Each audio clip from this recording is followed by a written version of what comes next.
était autrefois divisé en 3 communautés distinctes. Il y avait Nayou, qui se situait ici, Viviers-les-Nayou, qui se situait un petit peu plus loin, et enfin Soukal. À la Révolution française, ces 3 communautés ont fusionné pour donner ce village de Nayou, qui compte aujourd'hui pas moins de 4000 habitants, et de nombreux commerces, dont bien sûr le village des Marques, créé en 2011. Ici, nous nous situons dans le cœur historique du village de Nayou. Derrière moi se trouve l'église. Sur le côté ici, c'est une bâtisse qu'on appelle le fort, où se trouvait probablement la résidence des seigneurs. Et bien sûr, ce fort était défendu par 2 portes défensives. Il y avait celle qui se trouve encore derrière moi et une autre qui malheureusement a disparu. Au Moyen-Âge, en 1319, Nayou est rattaché à la bastide de Montgeard et devient une seule et même bastide. Mais Nayou connaît vraiment son âge d'or et son apogée grâce à la culture du pastel à la Renaissance. Le pastel était cette plante tinctoriale qui servait à teindre les vêtements et les étoffes en bleu.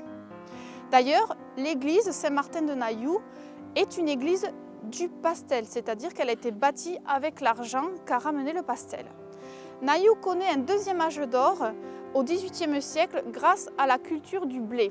Cette céréale était intensivement cultivée dans le Lauragais et ensuite massivement exportée vers le Languedoc grâce au canal du Midi.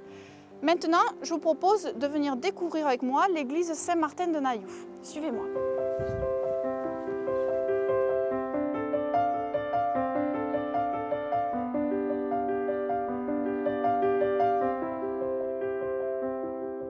Voilà, ça y est, on y est.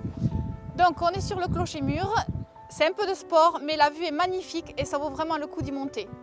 Donc le clocher-mur ici de l'église Saint-Martin de Nayou a été bâti dans les environs de 1730, puisque le précédent a été foudroyé. Et enfin, juste sous nos yeux s'offre vraiment une vue panoramique à 360 degrés. De ce côté-ci, le nord du Lauragais. Et de l'autre côté, on voit en toile de fond la montagne Noire et un petit peu du lac de la Tézoc. Et enfin, devant moi, c'est cette magnifique chaîne des Pyrénées qui s'offre sous nos yeux.